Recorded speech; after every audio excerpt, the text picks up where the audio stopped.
I'm Deborah Gaffney, and welcome to the Deborah Gaffney Show. Today, I have the world-renowned artist, Ted Ellis. How y'all doing? Okay, yeah.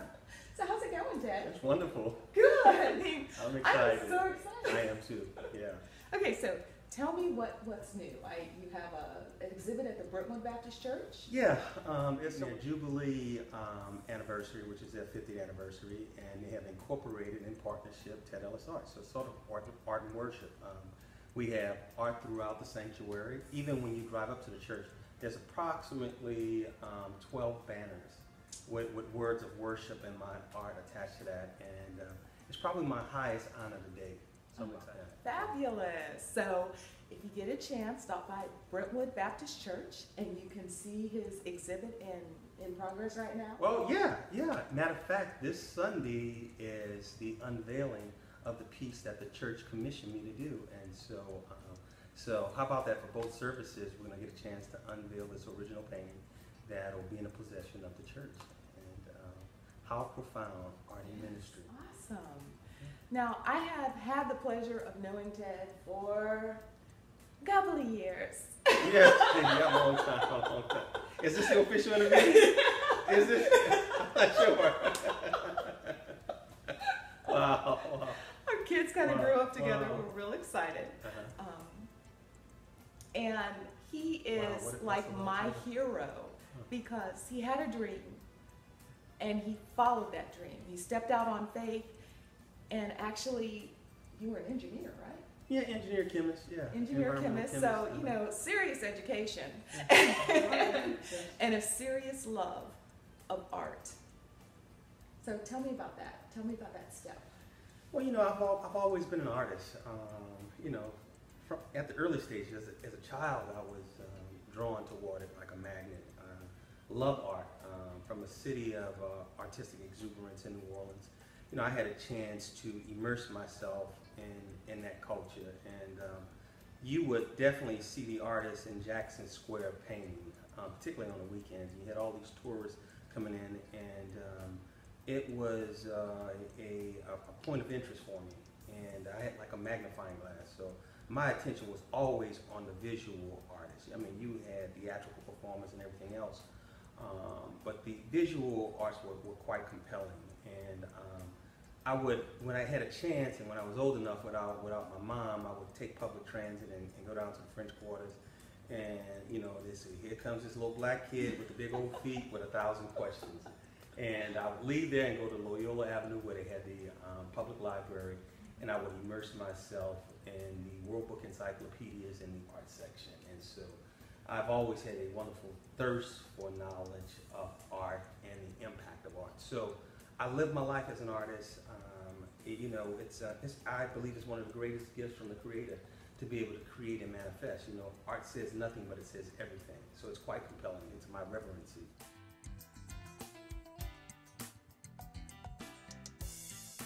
You know, back to Brentwood, I just think it's a phenomenal project for the church to see the value and significance in art and preservation of culture, heritage, and history and lifestyle. And this is what I've worked and labored very long and very deliberate for you know, almost 30-something years now. And it has been quite sustainable for myself and for my family. So, you know, art speaks, it says everything. It speaks to us politically, socially, culturally, educationally. Whatever you want to derive from art, it's there, and so we should place a premium on that in our lives, even to the point of thinking and acting like an artist. You know, thinking constructively, thinking creatively, thinking cerebral. You know, there's a thought process behind the creative process, and you get to use both sides of your brain, and that's quite compelling, and it's quite necessary for us to move forward. It is the embodiment of hope and faith and those things and those elements that keep us going for the big dream, the big opportunity, you know, going forward, moving toward excellence. That is what art has to offer. That's why I'm enamored and enthralled about it, enthused. There's just so much power in art, and so I paint, I read, I live art. So that is fabulous. I mean, I could sit here and listen to him all day. So tell us about the painting that's directly behind you. Wow, I have so many different paintings. I have so much expression within me that I want to get out. You know, a lot of times we put ourselves in boxes with different styles and composition and whatever that narrative that we want to speak to.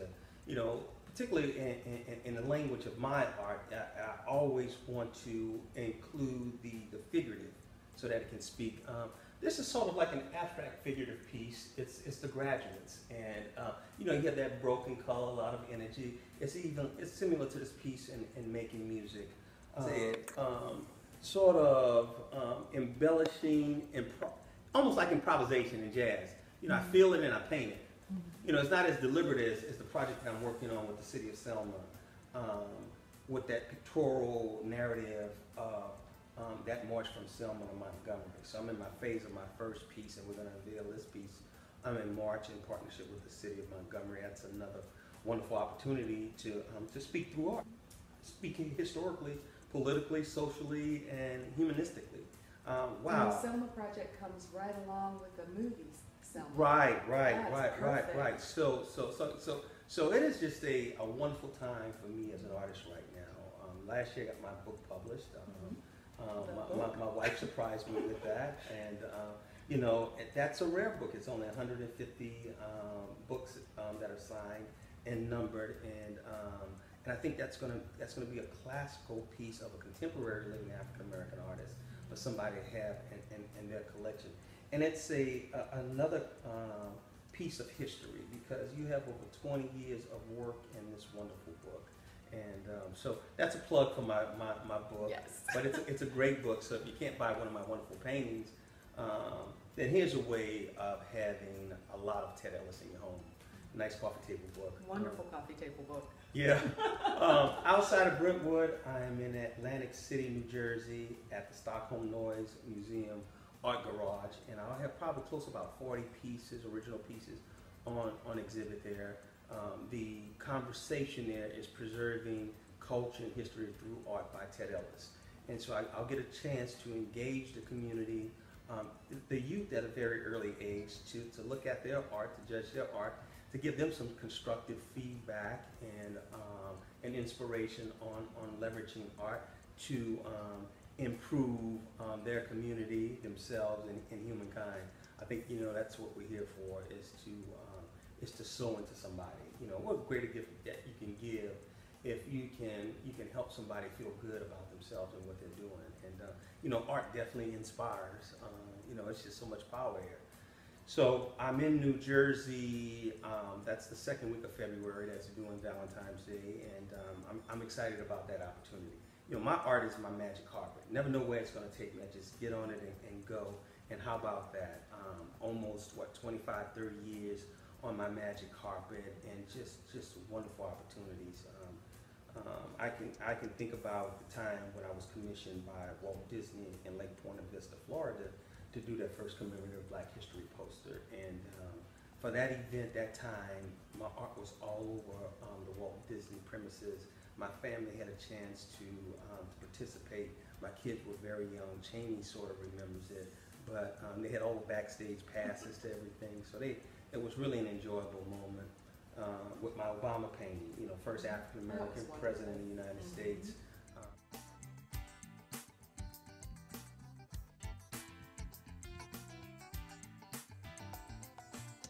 Had a chance to unveil it at the French Embassy in Washington, D.C. with the National Newspaper Publishing Association and National Black Chamber of Commerce. So that was high marks, and was just another great opportunity. You know, I like to be that kind of person to say, you know, if you have a dream, you know, dream your dream. No matter what it is, if you love it, then people are gonna love you for your dream, and watch what happens. You know, in a chemical equation, there's two components. There's A and B, and more than likely we're looking for C. But more often than not, you get a byproduct B that you don't expect that was better than C. And how about that? That happens to you when you're moving in your passion lane, when you're purposeful about your passion of giving and serving. And so I try to stay mindful about that in my journey. And you know, I can tell you it's been very easy, but it's not. Nothing's easy. You know, especially when you love what it is that you do and you're all into it yourself. And so you're trying to impress upon others your passion. And I can tell you, one way to get that across is by helping them reach their passion and their goals. And so, part of that is what I try to engage when I move in my passion lane. And because when you're moving your passion, you're somewhat selfish because you're in love with it, but it's an honest love. True. And so, how do you give that to others? You nudge them a little bit. You say, what is that you like to do? Have you thought about that? Can you live doing that? And sometimes it's not so much built on money, because there are a lot of dissatisfied people with a lot of money. Mm-hmm. But when you love what you do, when you're involved in that, then that's immeasurable. That's sort of priceless.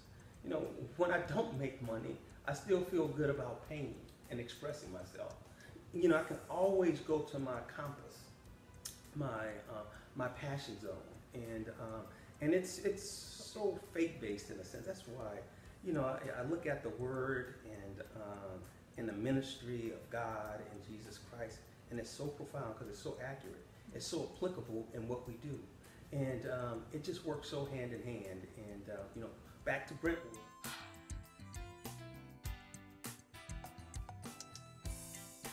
I'm there this Sunday. We're going to do the unveiling. Well, we're going to get a lot of people, a lot of inspiration through art, ministry through art. I'll get a chance because this is my highest mark to date. I mean, to be recognized in the house of the Lord. That sort of reverency, I don't take for granted. And it's just a beautiful time. Everybody has the artist within them. And it's reaching that potential. It's having the courage, the faith to move in that direction, and you will see the dividends of that for 30-something years. And it's been probably 25 years professionally, full-time. I've been doing the art, but 30 years when I made the decision to say, I'm going to follow my passion. I'm going to follow my dream. I'm going to make an impact on humanity in the world, and I dare anybody to stop me. You just watch out. You just watch and see what I can do. And little old Ted is making this kind of impact, and I'm quite happy with that. I love the results of what I'm able to contribute to society as a whole. With my own DNA, because we all have that measured DNA to make that kind of impression as we live our life. And a lot of what I live is going to be important. But when I'm not here, that legacy of Ted Ellis, what will they see and understand about Ted Ellis in preserving his culture, his heritage, his history, his life? What kind of impact of that, using visual literacy? Because it's definitely a rich legacy. And so I think about that, and I think about my journey and how much time do I have to complete my journey, and you never know. You never know. So you got to be busy about your love and your passion, and who knows what's going to happen. But the blessing in that, the gift in that, the treasure in that is that you're doing what you love doing. That's it. That's the bottom line. So my daughter loves music. My son loves acting. They're artistic. They see things through their lenses, and that's important because that's part of the growth and maturation to get there. But respect that journey, respect what you're involved in right then and there, right now, to be able to do what you love doing. And that's your satisfaction. That's your pot of gold at the end of the rainbow, that you get to do your passion. A lot of folks don't get a chance to do their passion. A lot of folks are afraid and let fear govern them. And they lose themselves for the short time that we're here. And I have no regrets about my decision to immerse myself in my gift. I always knew very early I was going to be an artist. At what measure and length of importance, I had no idea. But as I move toward excellence, I want to make a larger impact. How can I change the world for the greater good with my passion? I used to argue a lot with the scientists at NASA on on STEM and ingenuity and stuff like that. And I says, science, technology, engineering, math, there's that other component, which is art. And somebody had to think artistically outside the box to land a man on the moon. And I said, that's some critical thinking artistically. And, how about that? So when you look at a lot of the scientists who were involved with NASA early, had a high propensity and appreciation for the arts. Whether it was theater, the symphony, the visual arts, they did. They thought the artist way. They had the creative mindset. And that's where real constructive, wonderful change happens. We're always happy. When we're doing our art thing and we're in our passion zone, it's like at the ice cream parlor, or your hand in the how about that? So, hey, this is Ted Ellis. I love it. I can't get enough of it. But, art rules and art rocks. And, Ms. Gaffney, I have to thank you so much, and applaud you in what you do. And not letting anybody tell you, no, you can't do it. That manifestation is what we need in each and every one of us, because that gets us through to where we make that big breakthrough. That's how we make our big breakthrough. It's through our passion. A lot of times folks say, no, that can't get done, that won't happen. No, it won't happen.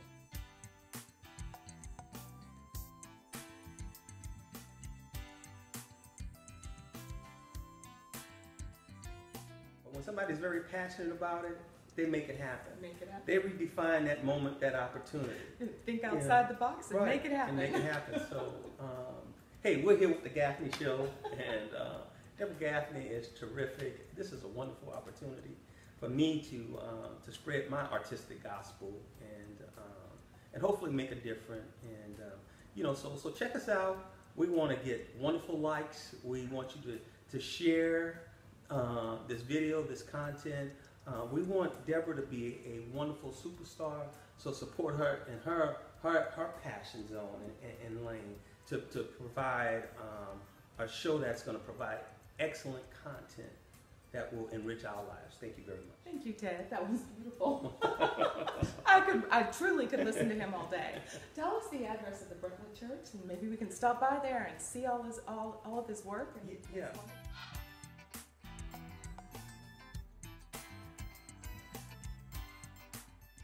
And it's BrentwoodBaptist.org. Pastor Joe Sam. Guys, don't forget, I need you guys to come on out to Brentwood Baptist Church, 13033 Landmark Boulevard, that's Houston, Texas. We're going to be doing the unveiling this Sunday at both services. This is celebrating Brentwood's 50th year. This is their Jubilee year, and they're kicking it off with art and worship. Voila, I'm the African-American artist chosen to celebrate African-American culture within the church. That's very significant, and that's historical. That's particularly one of the first. So the time will start at I think 7:45 is the first service, and 9:45 is the second service. It'll be televised through Brentwood. We're going to post it up on Facebook. You can go to Ellis Fine Art, my fan page, and I'll also have it on my website, www.tellisfineart.com. Hey, I am just excited and delighted to share my artistic gospel and all the art within me that comes out. Thank you very much. Awesome. Thank you, Brentwood. Thank you, Ted. This has been a wonderful interview, and I'll do it. I'll come to your show the next time it's Wow, great. Well, stay tuned. My next show, I don't know when my next show is going to be in Houston, but what I want to put out there is that at some point in time, I do want to have a show in partnership with other artists at the Museum of Fine Arts of Houston. That would be fabulous. Yeah, and we can talk more about the power of art, so stay tuned. Thank you.